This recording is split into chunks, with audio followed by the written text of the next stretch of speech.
lied to me again. Ah. The gibbon let out a heart-wrenching scream and regretted it. It should have tried it again earlier. Its body parts began to move towards its head, trying to return to normal, but Kamiyama would not give it the chance. He kicked up a wooden stake, and with a few cuts, the sharp stake nailed the gibbon's head. Soon, 8 sharpened wooden stakes pinned down all of its body parts. These two people are more cunning than the other. Only the more cunning one can win. This is Kamiyama. His fighting tactics are flexible. After all, if you can't beat them, just join them. Chapter 58, Hidden Seal. A bright moon hung high in the sky, and the white moonlight fell on the Shiamu mountain like a veil, illuminating the entire mountaintop. The arms, legs and head were divided into 3 parts, and 8 sharpened wooden stakes were nailed in place. These body organs were scattered among 10 wooden stakes, and they were the nailed gibbons.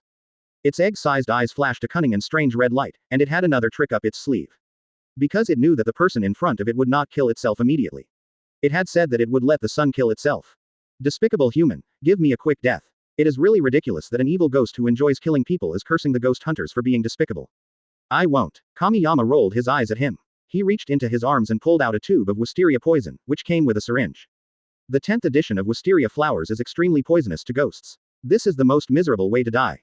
It deserves to bask in the sun. Kamiyama was furious when he thought of those swordsmen who died tragically. It was too easy for Char to cut off his neck with one knife. A smile appeared on Kamiyama's lips, but it was a fake one. The gibbon's current perspective was only as high as its head, and from its angle, the smile looked creepy. This guy is a vile demon. Just staring at Kamiyama's smile, it couldn't help but shiver. You're going to kill me. Okay. Kamiyama tilted his head, inserted the syringe into its head, injected some into each part, and then left it to die. The poison of this wisteria flower is enough to kill a lower rank, let alone a lower rank that has already consumed a lot of physical strength. Only Shangxian can quickly decompose toxins. After a while, all the black hair on the gibbon fell off and turned into dust. Under its skin were long and thin purple protrusions visible to the naked eye. It was the wisteria flower poison that was eroding its body. Ah, kill me, give me a quick death. Damn, humans. The gibbon let out a sharp and miserable cry, and the long and narrow sound tore through the tranquility of the entire forest. As it screamed, parts of the gibbon's body began to tremble violently, and the wisteria flower poison tortured it so much that it was in great pain. Blood slid down its cheeks, interweaving with the inhumane screams, and its swollen face looked hideous and terrifying. Suddenly, it laughed. It was a laugh of success, an undisguised smirk. Human, die with me. Advertisement. Ha ha ha. As it shouted, its only clone hidden in the wooden stake started to move. The reason it was nailed to the ground was that the clone took away 30% of its strength. This is its killer move, designed specifically for Kamiyama, who lets his guard down. From the moment they fought, it felt that it could not kill the pillar in front of it with its own strength alone. Although the gibbon was reluctant to use this trick, it didn't care now. It was enough to kill Kamiyama. The clone, which gathered 230% of the power, rushed towards Kamiyama at lightning speed. Its arms were put together, as short as a dagger, but their hardness was greatly increased. Seeing that the clone was about to kill the guy in front of it who made it hate him so much, the gibbon showed a ferocious and complacent smile. I admit that you are very strong, to the point of being extremely strong. That's right, so what? You will still die in my hands. Ha ha ha ha. The next moment, the clone pierced the gibbon's own head. Kamiyama dodged to the side with the knife in his hand, with an indifferent smile on his face. How is that possible? It's impossible to dodge. Impossible. The gibbon's voice was long, hoarse and broken, its pierced head was gushing with purple-red blood, and it was howling like crazy. Kamiyama looked at the disappearing clone, he spread his hands helplessly, and imitated the gibbon's initial tone and taunted. In the face of absolute strength, all strategies are useless. You are weak. Lower Moon 2. Perhaps you don't deserve this position. If I don't kill you, Kibutsuji Muzan will destroy you anyway. Kamiyama's last sentence was the most poisonous, even more poisonous than the wisteria flower. After all, the gibbon tried his best to get into Muzan's sight and get more blood. There is no greater sorrow than a dead heart. For those swordsmen who were slaughtered by him, this was the most satisfying result. Not only will it die, but it will die painfully. Kamiyama sighed, because those dead swordsmen would never come back. Advertisement. He said to the woods nearby. Rensi, let Yin deal with the scene. We also need to take everyone back. Kamiyama carried Murata to the foot of the mountain and handed him over to the 3 swordsmen at the foot of the mountain. Then he followed the hidden team up the mountain to help. The news of the killing of Lower Moon 2 was brought back to the headquarters by Saber. He sat alone on a path halfway up the mountain, eating a large bag of food that Yin had brought. Due to decay, the heads of those team members had to be buried on the spot, and the only relics that could be brought back were the Nichiren blades. Mr. Tiandao, are you okay? Sato Yinye walked out from the bushes nearby and found that Kamiyama's expression was not right. Ever since they met in the last final selection, Yinye was the one who almost always led the team to handle the scene after Kamiyama's battle, and the two became familiar with each other after a few interactions. It's okay, thank you for your hard work. Kamiyama said with a smile. He was just observing a moment of silence for the swordsmen who sacrificed their lives. That's good. I'll go check it out. Maybe there are some missing places. We must let the swordsmen's souls return home. He had just taken a few steps when Kamiyama opened his mouth to stop him. After all, the Lower Moon 2 was still nailed to the top of the mountain and it was not dead yet. I'll go, it's not safe up there. Before Yin Yi could speak, Kamiyama had disappeared in front of him. The top of the mountain. Under the light of the full moon, the gibbon was left with only a trace of breath, the rest of its body was covered in blood, and its head was rotten beyond recognition. It talked to itself like a madman. Do you know why I chose Shimu Mountain? Because there is a seal here, a seal set by an adult, a forgotten seal. Damn human, if I die, you won't be able to live well. There's an even scarier ghost. Ha ha ha. As soon as it finished speaking, there was a bang and its head exploded automatically. Finally, a pool of liquid mixed with the blood of the lower string spread out. The mountain shook slightly, and the liquid was absorbed by the earth bit by bit. As the liquid continued to decrease, after the last drop was swallowed up, the ground on the top of the mountain began to slowly crack. The cracks became more and more numerous, and soon, these cracks formed a huge eye pattern. A dark red light shot out from it, and then a large amount of dark red gas overflowed from the eyes like a powerful torrent. These dark red gases filled the entire mountain top, enveloping everything around it. In the blood mist, a withered arm stretched out from the ground. Chapter 59. You can call me the initial upper string. Kamiyama looked up at the top of the mountain. The blood-red light beam rising into the sky surprised him a little. At this moment, a powerful aura spread down the mountain road from the top of the mountain. This breath was like a ferocious beast, coming with terrifying pressure. For a moment, his hair stood on end, and it was an instinctive reaction. That guy on the mountain can definitely threaten my life. This was the conclusion Kamiyama came to at the first moment. This world was indeed the world of Demon Slayer, but there were variables in it that he didn't know about. Obviously, the changes on Zimu Mountain are the unknown. The only people in this world who can bring him a sense of oppression are Kibutsuji Muzan in the upper ranks. There is no doubt that the guy on the top of the mountain is at least at the upper level. He took a deep breath, gripped the sword tightly in his hand, and prepared to meet the guy on the top of the mountain. When Kamiyama reached the top of the mountain, he saw a dried corpse half-grown in the ground. The scene looked like a half-pulled radish that had lost water. The mummy had its eyes closed, but a faint heartbeat could be heard, which at least showed that it was still alive. Perhaps it sensed Kamiyama's breath. Its eyelids, which had not been raised for a long time, trembled, fine dust fell, and the mummy was about to open its eyes. At that moment, Kamiyama felt that the blood in his body was about to freeze. He underestimated this guy's strength. This feeling of oppression is definitely not weaker than that of the first three upper ranks. He no longer hesitated. Red gold lightning surged out from under his feet. Electric arcs as thick as small snakes climbed up along the Nichiren blades. Breathing of Dao. Thunder form. Kirin.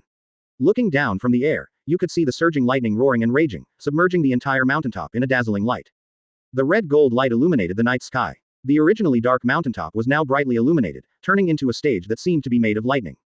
The trees and rocks enveloped by the lightning were like actors dancing on the stage, their figures distorted and deformed in the lightning. Kamiyama did not hold back on this attack. He used all his strength, causing the terrain to change. There was a loud bang, deafening, and the top of the mountain was instantly covered with dust, a gray scene.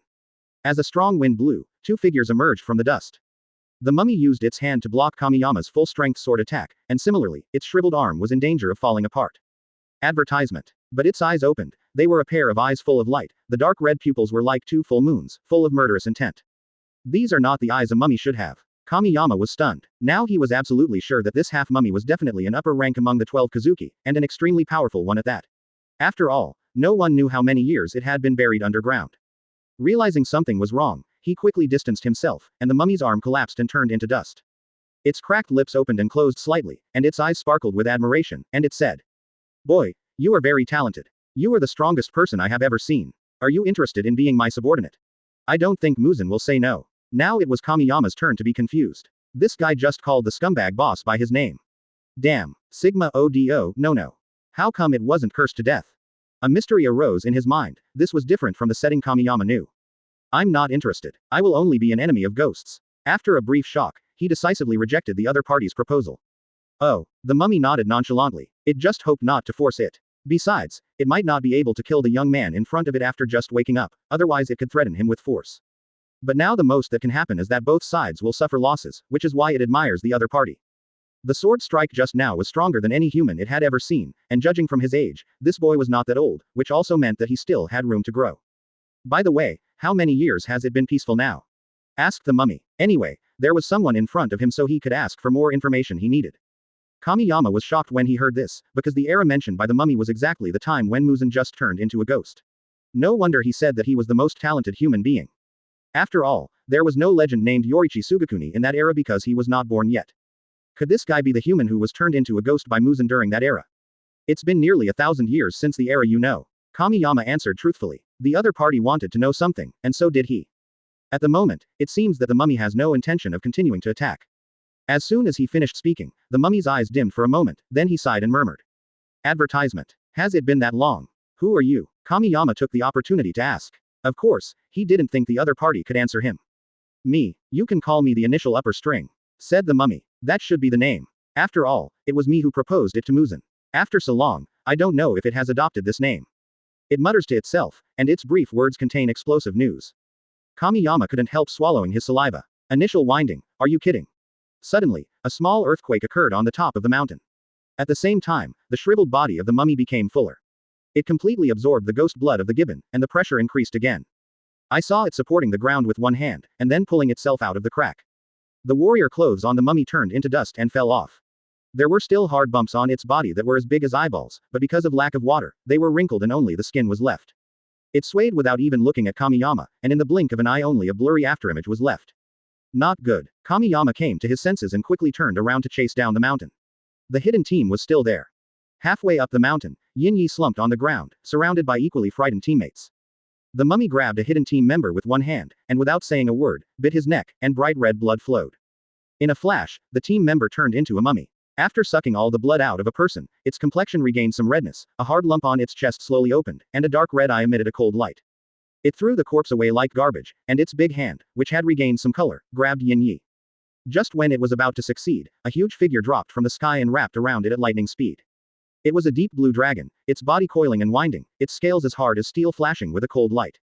The blue dragon head hung high in the sky, with Kamiyama located in the middle of the dragon head, and the blade wind smashed down like a tide. The breath of Dao, the shape of water, walking dragon. The mummy's arm flew out, and it turned around and kicked him away, saying unhappily, "Boy, it's rude to disturb others while they are eating." Chapter 60. The Honest Ghost. The mummy ignored Kamiyama and turned to grab the members of the hidden team. After all, it still admired the boy's talent. After all, it was rare to meet a human who was capable of fighting, but its patience was limited. "You can't kill me now, can you?" Kamiyama stood up with a somersault and said provocatively. Even if he was an upper-rank celestial being, buried underground for nearly 1,000 years, his strength had been greatly reduced. He was sure that the other party could not kill him. Of course, his guess was not wrong. On the one hand, it did not attack because it admired Kamiyama's talent, and on the other hand, it was because it could not kill him. But before it became a ghost, it was a martial artist who believed in strength. In its eyes, Kamiyama was just talented but not absolutely powerful. The words and tone just now made it feel that its dignity was insulted. "Boy, you really don't know your place, do you?" The mummy gave up eating and turned to defending his dignity as a martial artist. Seeing this, Kamiyama hurriedly winked at the hidden people. Even though they were about to die, the members of Team Hidden still held on tightly to the swordsman's relics. They are just weak in strength, but their will is no weaker than any comrade on the front line. The mummy let those ordinary people escape. It only wanted to fight with Kamiyama and didn't care about anything else. It took up its stance, and its body instantly shrank a lot, as if something was sucking its blood. Sure enough, the dormant eyeballs on its chest began to move, and 20 dark red pupils opened at the same time. At the same time, its aura rose again. "Warrior, 100 eyes." It solemnly introduced itself, which was a respect for martial arts engraved in its bones and would never change no matter what it became. Hyakume and Akaza are somewhat similar in that they are both people who pursue the ultimate in martial arts, but their starting points are different. Akaza's true nature was to protect his daughter-in-law, but Muzan erased its memory, causing it to only know how to become stronger. Beimou became stronger not for anyone, but for martial arts. For this reason, he even dared to challenge Muzan. His belief in becoming stronger even allowed him to break free from Muzan's control. Although Muzan could suppress it, he could not kill it, so he had no choice but to seal it. Swordsman, Tendo Kamiyama. Kamiyama still stared at Beimou with hostility, but his eyes were sincere, which was the response of a fellow martial artist. After all, he saw a different kind of purity in the other's eyes, which was different from other ghosts, and it deserved this response. However, as long as innocent lives are killed, it is completely useless and he will just chop them down anyway. The war is about to break out. Unexpectedly, the eyes of Beimou suddenly closed, and it bowed deeply to Kamiyama, which confused him. "What the hell? Advertisement. Muzan wants to see me. It's heading here. Go ahead." Kamiyama, what should I say? You're a pretty good ghost. This is Beimou's personality. The only prey it sets its eyes on is its own. It is useless even if its immediate superior comes, not to mention that he is no longer the boss. After relaying the message, it squeezed out a serious expression on its withered face, with murderous intent, and said, "Kamiyama, next time we meet, I will kill you in my prime. You're the first person I see when I wake up, you should be lucky that you're talented. Wait till I kill you." From the moment Kamiyama uttered that provocative remark, Beim no longer called himself old man, and regarded him as a real opponent.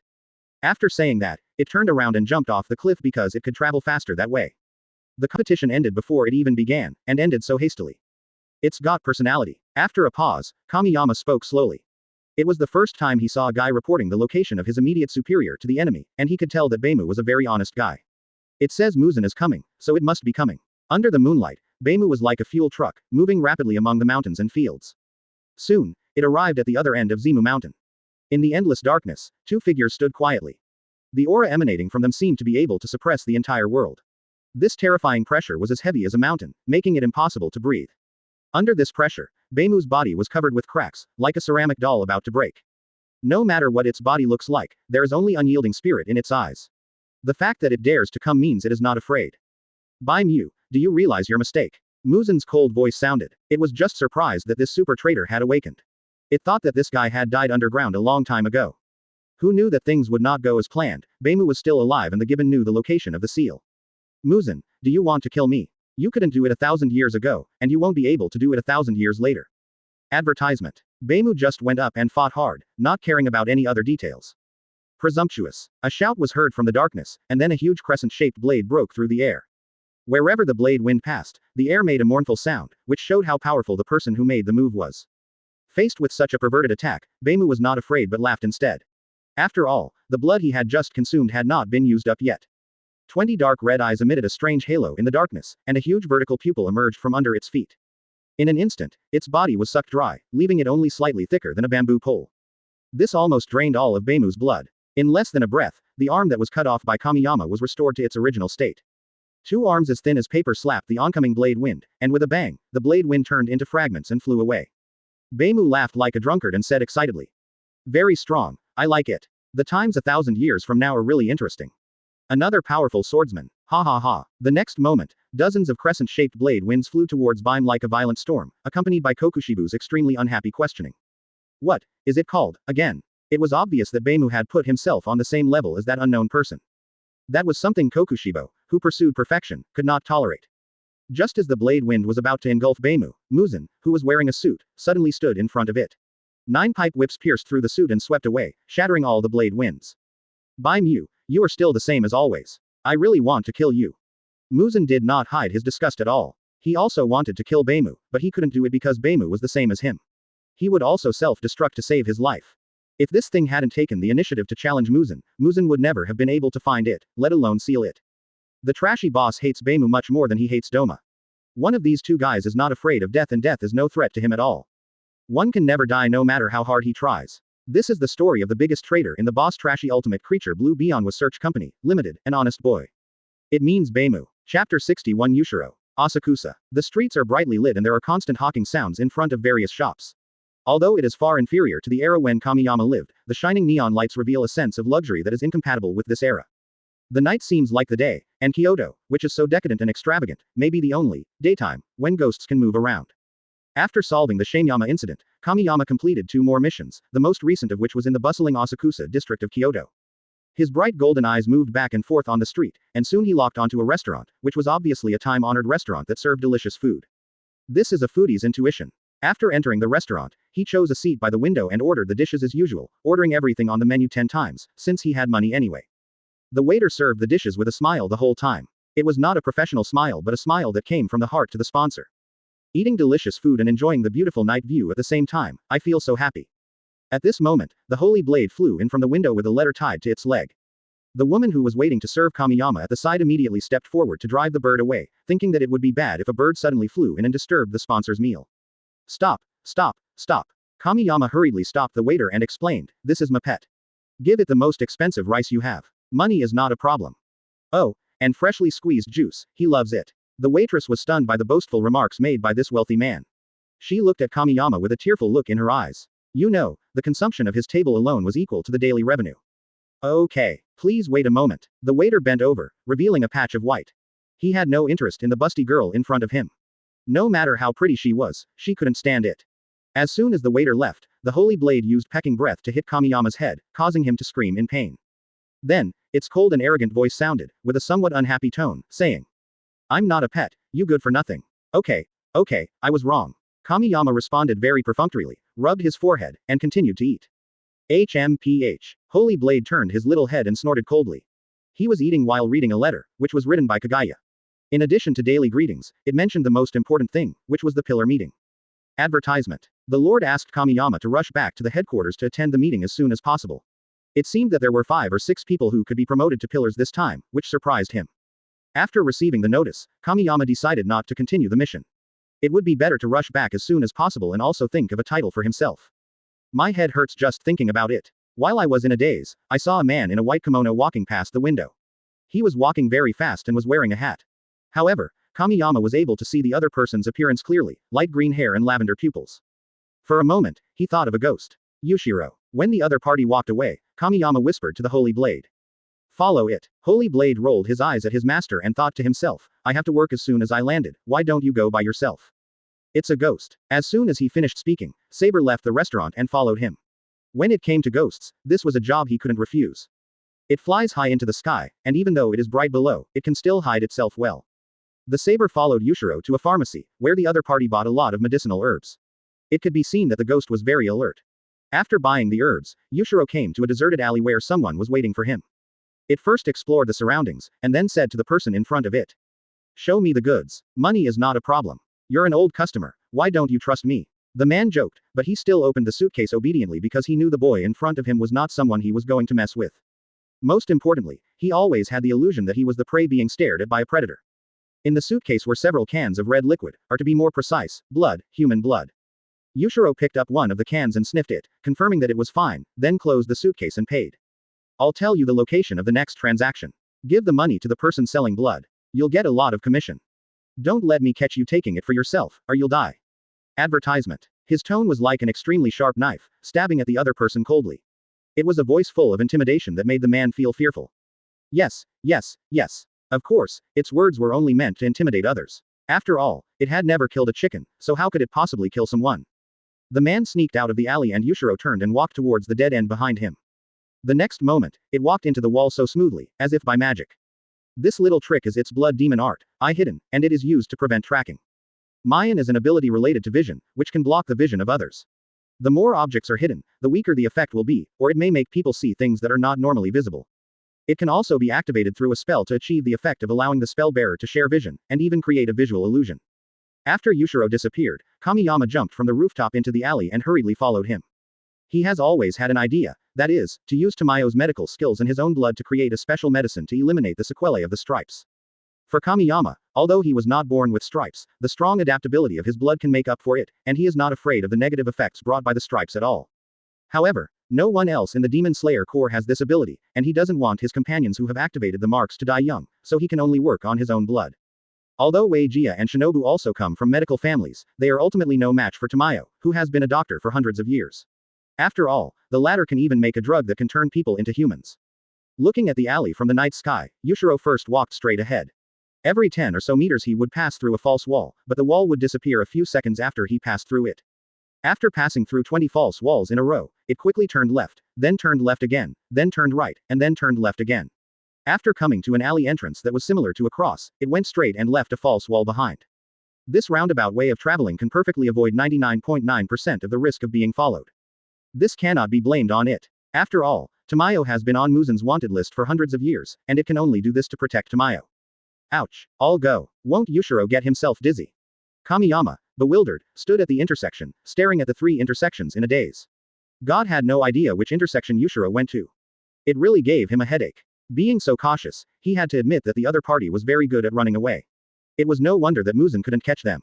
Kamiyama could lose him even if he followed closely. Chapter 62 Shocking Yushiro for 100 years. Cross Alley. Behind the fake wall, Yushiro was holding a suitcase in one hand and observing Kamiyama. Since he often avoided Muzan's pursuit, he discovered Kamiyama early on. So it has been misleading the other party all the way, and this place is a million miles away from where it actually lives. It didn't understand why it was being followed by the swordsman. If Lord Tamayo hadn't told it not to get into a conflict with the swordsman, it might have taken action. Next, it just needs to wait until the swordsman leaves. There will be no conflict if they don't meet. Ah, Kamiyama held his forehead helplessly and sighed, how did I lose him? Damn it. Looking at the sighing human, Yushiro curled his lips, rolled his eyes at Kamiyama, and said in his heart. Kid, when it comes to hide and seek, I'm miles ahead of you. You really overestimate your own abilities. Little did they know that Kamiyama had a very strong perception. A fake wall could fool him temporarily but not forever. Even if Yushiro tried to hide it deliberately, it was not at the level of transparency after all, and could not hide its aura perfectly. Kamiyama sighed and his mouth trembled. He suddenly wanted to play a trick on Mr. Yushiro. Just when Yushiro was feeling smug, he saw with his own eyes a brilliant knife light cutting through the night sky, and the smile on his face froze. This guy confined himself. Hateful. It wanted to run but it couldn't, the knife had already fallen. I clearly have never eaten anyone, nor have I ever hurt anyone. I just wanted to be with Master Tamayo. A strong sense of unwillingness surged in my heart, but my strength could not keep up with my mood. Master Tamayo, you must remember me. Yushiro almost shouted, on the verge of death. Tamayo's voice and smile flooded into his mind, something he would never forget. It thought it was dead, but it was not dead. Looking at the Nichiren blades parked in front of him and the human's nasty smile, Yushiro had the most intense urge to hit someone in his life. What should I do if I can't beat him but still want to beat him? The corners of its mouth kept twitching, and it couldn't help but ask itself questions. Kamiyama still had his knife on Yushiro's neck, but with a kind smile on his face, he asked. Mr. Ghost, are you very fond of that person named Tamayo? He was still calling out people's names before he died. Hearing this, Yushiro's face first flushed like a young girl in love, and then her speech began to stutter. I didn't. No. That's not right. Advertisement. It was so shy that it couldn't speak at all, and even automatically ignored the situation that the knife was still at its neck. The prank was over. Kamiyama took back the knife. If it were possible to take pictures, he really wanted to take a picture of Yushiro's embarrassing look. Ha ha ha ha. Your face is as red as a red-hot iron. If you like it, then you like it. You're a real man, so why can't you say it out loud? Kamiyama laughed so hard that he held his stomach and spoke in stutters. Realizing that he was being teased, the shyness on Yushiro's face disappeared in an instant. A-hole. You're kidding me. It uttered the first swear word in its life. Kamiyama. Carrot ling carrot. Yushiro. Filled down pointing triangle plate filled down pointing triangle. After laughing, he stretched out his hand and solemnly introduced himself, saying. My name is Tendo Kamiyama, the current pillar of the Demon Slayer Corps. Yushiro turned his head away and snorted coldly. He couldn't run away anyway, so he just ignored this guy. Oh my. Let's meet, Mr. Yushiro. When Yushiro heard the swordsman say his name, his pupils trembled. He usually stayed at home very rarely, so how could a stranger he had never met know his name? How do you know my name? It looked straight at Kamiyama and asked seriously. Kamiyama scratched his head and gave an extremely outrageous answer. I guessed it, Yushiro. Are you kidding me? You be asterisk asterisk asterisk asterisk asterisk D swordsman. It cursed for the second time in its life. Kamiyama then said something truly shocking. He asked with a smile. Can you take me to see the master Tamayo you mentioned? The next second, Yushiro's lavender pupils stood up, and he stared at Kamiyama like a kitten with its fur standing on end. I refuse. Feeling this hostility, Kamiyama still smiled, with unquestionable determination in his eyes, and explained. Is it not possible to cooperate with you on behalf of the Demon Slayer Corps? After hearing this explanation, the vigilance in Yushiro's pupils dissipated a lot. He knew that Lord Tamayo had connections with the Demon Slayer Corps. How can I trust you? Advertisement. I'm a ghost and you're a human. There are good and bad people, and so are ghosts. At least you don't eat people, right? Kamiyama hit the nail on the head when he said that Yushiro was different from other ghosts. HMPH. The other party turned his head away proudly. It turned out that the human in front of him would not speak nonsense without knowing right or wrong. Yushiro hated those ghosts so much. He hated his own kind even more than humans. Who made those Muzan dogs chase Tamayo-sama every day? Also, we have a common enemy. Kibutsuji Muzan.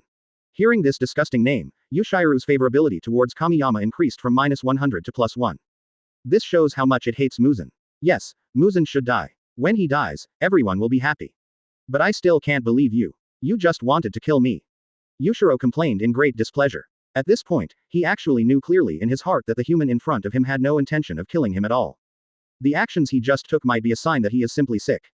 But he just felt unhappy, and the cooperation of the Demon Slayer Corps was useless.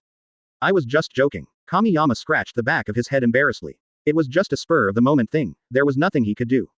Snort. Hum. Yushiro glared at Kamiyama several times, stretched out his hand towards him, and said. Where's the keepsake? This token is only possessed by the current lord of the Demon Slayer Corps, and he was sure that Kamiyama would not be able to produce it. Unexpectedly, as soon as it finished speaking, Kamiyama took out a white feather ornament from his arms. He had mentioned this to his lord before, and since he was probably the only one in the Demon Slayer Corps who could communicate with demons calmly, Ubuyashiki Kagaya gave him the token. After all, he couldn't leave the headquarters. The moment Yushiro saw the token, his eyes almost popped out. Wait, no, that's not right. You, how could you have that? Kagaya and I are close friends. Besides me, do you think there is any other swordsman who can chat with a demon calmly? Kamiyama asked back. Yushiro couldn't help but nodded. This thing called Heaven's Way was right. If it were any other swordsman, he would have really chopped it down with that sword. So, it took the token with a gloomy face. Chapter 63 Tamayo. Yushiro held the token and looked at it in the moonlight. There were special patterns inside, which Master Tamayo had mentioned. The token is real, and the desire to beat this man up is also real. It glanced at Kamiyama, threw the token back, and said unhappily. Let's go. 6 swordsmen. Yushiro walked forward without looking back, and Kamiyama followed behind with a smile. I was wrong. Give me a chance, Mr. Yushiro. HMPH. It snorted coldly, turned its head and glared at Kamiyama, then continued to lead the way. As they walked, it suddenly said, Heavenly Dao, you have a strong sense of perception, keep an eye on us, don't let us be followed. Oh, oh, oh. Kamiyama nodded like a chicken pecking at rice, patting his chest and assuring, of course, I'm super strong, okay. In this way, Yushiro took Kamiyama to the residence, and the route was more complicated than he had imagined. The two of them were like sewer rats, shuttling through the dark and damp alleys. This road was 100 times more complicated than the one that Yushiro had mistakenly led them down. Kamiyama seriously doubted whether he would really be followed if he walked like this. He looked up and saw a pale golden disk and a bright moon. The moonlight, as pale as water, fell softly on a small Western-style building. The bluestone-paved courtyard was far away from the hustle and bustle of the nightlife and was peaceful and harmonious. Under the moon stood a woman who looked like a young girl. She was more beautiful than the moon in the sky, but her temperament was mature and intellectual, which did not match her appearance. The gentleness that is unique to a married woman is mixed with the elegance of a noble lady. If the woman under the moon is compared to wine, it is the kind of mellow and fine wine that has been stored in the cellar for hundreds of years. Tamayo, the creator of Yushiro, is also a miraculous woman who escaped from Muzan's curse by her own will. Her long black hair was parted in the middle and pulled back into a large, low bun secured with a floral barrette. Her eyes were soft and tender, like a lavender mist, and her lips were rosy, which formed a sharp contrast with her pale face. Under her dark purple kimono was a majestic chest, and a wide beige belt was wrapped around her waist. Tamayo quietly looked at the wall facing the house, which was a false wall created by Yushiro using blood demon magic to protect her. Inadvertently, the moonlight shining on the false wall was distorted, and a human boy who was beyond her expectations passed through the wall. The young man had a tall stature, handsome face, and exuded a unique temperament. His hair was a deep red, as fiery as fire, and was casually tied into a ponytail with a simple yet exquisite red rope, fluttering gently in the breeze. A sun earring hung under his right ear. Advertisement. Over the Black Demon Slayer Corps uniform, they wore a golden haori, on which were embroidered white patterns that looked like rice balls, and in the lower left corner were 3 words made up of black lines. Shin and Shinobu. The moment she saw the boy, Tamayo's beautiful eyes trembled slightly and her long eyelashes fluttered. Suddenly, the young man's figure overlapped with the figure of the savior in her memory. He looks like him. Does reincarnation still exist in the world? Tamayo couldn't help but wonder. She couldn't help but shout out, and Kamiyama heard it clearly. Mr. Yuni, is that you? Kamiyama smiled and shook his head. He straightened his chest and introduced himself in a magnetic voice. Hello, my name is Tendo Kamiyama. I will be promoted to a pillar when I return this time. His words interrupted Tamayo, who was in a daze, and she realized her impoliteness. How could she mistake a stranger she had never met for someone else? Mr. Tiandao, I'm sorry, I made a mistake. Did Yushiro bring you here? Tamayo guessed that Kamiyama could come here. Master Tamayo, this guy followed me here shamelessly. Yushiro walked out from behind Kamiyama with his arms folded, but the moment he saw Tamayo, he immediately became the most sincere Tamayo fan in the world, with only admiration and respect in his eyes. Hey, stop looking, or I'll dig your eyeballs out. Yushiro stood in front of Kamiyama like a husky guarding its food. Ms. Tamayo, I am here on behalf of the entire Demon Slayer Corps to ask you to cooperate with us. We have a common enemy, Kibutsuji Muzan. Isn't it? The moment she heard the name of the trashy boss, even the usually gentle Tamayo's eyes flashed with hostility. She quickly calmed down, made a gesture of invitation, and said, Mr. Tiandao, please come inside and talk. Tamayo has only seen 2 humans who can communicate with demons so calmly. One is her savior, and the other is the current lord of the Demon Slayer Corps. Advertisement. Oh, Kamiyama scratched his head and smiled innocently. It's fine if you call me Miss Tamayo. People who are familiar with me call me that. Yes, Mr. Shin, please come in.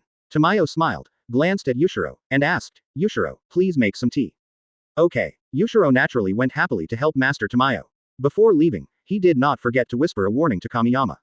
You little brat, stay away from Master Tamayo or I'll blow your head off. After a while, a man and a ghost sat down opposite each other in the living room. Kamiyama briefly explained his thoughts. As a doctor and as someone who had met Sugakuni Yoriichi, Tamayo was more convinced of the specialness of this young man. Forget it, it's not intuitive to explain, I'll show you. As he spoke, Kamiyama rolled up his sleeves, drew his knife, and prepared to perform a powerful move in which he would chop himself with a large knife. Just then, Yushiro happened to walk into the living room with some brewed tea. A-hole, what do you want to do? It didn't care about its image in front of Lord Tamayo, and started cursing, then instantly stood in front of Tamayo. Kamiyama took a look at it and said slowly, No, I just paddled myself. Why are you so excited? You're going to cut yourself. Yushiro was confused. What was this guy thinking about every day? Was there really something wrong with his brain? Ignoring Yushiro, Kamiyama lightly cut his arm. Of course, it was just a shallow wound. For a moment, the extremely tempting smell of blood diffused in the air, and Tamayo and Yushiro's pupils contracted unconsciously. Tamayo was fine, Yushiro started drooling uncontrollably. Kamiyama's blood is too tempting for the ghost. Not good. You have rare blood, and the best kind. Yushiro said excitedly. He shook his head violently, suppressing his ghost instinct. In just a short while, Kamiyama's wounds had healed completely. Tamayo saw all of this. Although his recovery ability was far inferior to that of a ghost, it was still much stronger than that of an ordinary person. Special blood, very valuable for research. Tamayo said excitedly, her purple eyes sparkling with little stars. Chapter 64. The Pillar Meeting. Tamayo has lived for hundreds of years, but except for Yoriichi Sugakuni who saved her life, she has never seen such a special human being. Because she is special enough, there is a possibility of killing her enemy, Kibutsuji Muzan. Excited, Tamayo quickly calmed down. The hatred between humans and demons was too deep. Perhaps the person in front of him could accept him, and perhaps the current leader of the Demon Slayer Corps could also accept him. But what about others? Mr. Shin, I can consider cooperation. Tamayo said slowly, but she changed the subject and said, on your own behalf. As for your suggestion to move to the Demon Slayer Corps headquarters to escape Muzan's pursuit, I can't do it. After saying this, she let out a long sigh. Even though she knew that was the safest way and that way she wouldn't have to live a life of hiding, the grudge between humans and ghosts left her with no choice. After listening to Tamayo's explanation, Kamiyama smiled brightly and said something that she and Yushiro thought was silly. It's okay. When I become a pillar, I will be the strongest one. I can guarantee with my life that you two will not harm humans. I believe I will have a say by then. The smile on Kamiyama's face was as bright as the sun, and it was a warmth that the two had not felt for a long time. A human being was actually willing to use his life to guarantee two ghosts. Both ghosts thought this was incredible. What's more, this human's suggestion was truly for the sake of both of them. Be true in name and treat others with truth, this is truth. Tamayo glanced at Yushiro. She wanted to cooperate with the Demon Slayer Corps because there was a strange guy in this generation who might be able to create a miracle, but she also respected Yushiro's idea. A soft and supportive smile appeared on Yushiro's pale face. He nodded gently, with the corners of his mouth slightly raised, and said, I will always support Master Tamayo. Kamiyama suddenly clapped his hands and said, then you two just wait for my good news. Remember, I am the strongest pillar of the current generation, and my goal is to kill Muzan. Tamayo then brought a set of blood-drawing equipment, and Kamiyama donated several tubes of blood. Because she proposed to Tamayo to develop a healing medicine based on her own blood, which only she could do, a great doctor with a century of experience. As for the medicine to counteract the side effects of the markings, it would probably have to wait until Kamiyama activated the markings and got used to it. Looking at the 3 small test tubes, Kamiyama scratched his head and said in confusion. Ms. Tamayo, is this enough? I'm strong and healthy, it's no problem for me to smoke more. Tamayo had a gentle smile on her face, as kind as a mother. For some reason, she suddenly reached out and rubbed Kamiyama's head, saying softly. If it's just for research, it's more than enough. It's not good to draw too much blood, be obedient. Advertisement. Because Kamiyama is still a teenager, and he bears some resemblance to Yoriichi Sugakuni, Tamayo develops a motherly concern for him. This action confused Kamiyama. He felt that Tamayo was a bit like Aunt Ruhuo, but her hands were icy, a gentle kind of ice. After all, in the other party's eyes, Kamiyama is still a child. Seeing this scene, Yushiro's mouth twitched constantly, and the teacup in his hand broke into pieces with a squeeze. What a b asterisk asterisk asterisk asterisk asterisk d. I haven't been touched on the head by Tamayo-sama yet. Ah, damn it. Filled down pointing triangle min hash. Thank you for taking the trouble to come here. Please say hello to Mr. Ubuyashiki for me. I'll go store the blood sample. Tamayo got up and left the living room. The moment she walked out of the living room, Yushiro pounced on Kamiyama like a furious cat. A-hole, how dare you let Tamayo-sama's noble hand touch your head? I'm going to kill you. It turns out that jealousy makes ghosts unrecognizable. Of course, Yushiro would not really kill Kamiyama, even if he did, it would be very gentle. The following night, under Yushiro's watchful eyes, Kamiyama and Tamayo chatted a lot more. At dawn, Kamiyama said goodbye to the two. Lord Tamayo, can that guy really do it? Yushiro looked at Kamiyama's receding back, curled his lips and asked unhappily. Tamayo nodded. Even though it was the first time they met, she really looked like him, and that was enough. He dared to break the rules. This is a new step towards killing Muzan. Let's wait and see. Demon Slayer Corps Headquarters, entrance. Really, long time no see. Sabito suddenly jumped out from behind Kamiyama, hugged him by the shoulders and laughed. Long time no see. Kamiyama greeted him and asked, are you here to accept the appointment as a pillar as well? Yeah, Sabito nodded. Is it a water column? No, the water pillar is inherited by Giyu. I thought of one myself. Advertisement. What's that called? Sabito showed a mysterious smile and said, you will know when the time comes, hee. Tisk. Kamiyama pouted and rolled his eyes at Sabito. Forget it. Suddenly, Giyu's light, cold voice echoed in Kamiyama's ears, frightening him so much that his face turned pale. I said, I can't do it, Sabito is more suitable. Giyu appeared on the other side of Kamiyama without anyone noticing, without even a sound of footsteps, just like a ghost. I'll go. Giyu,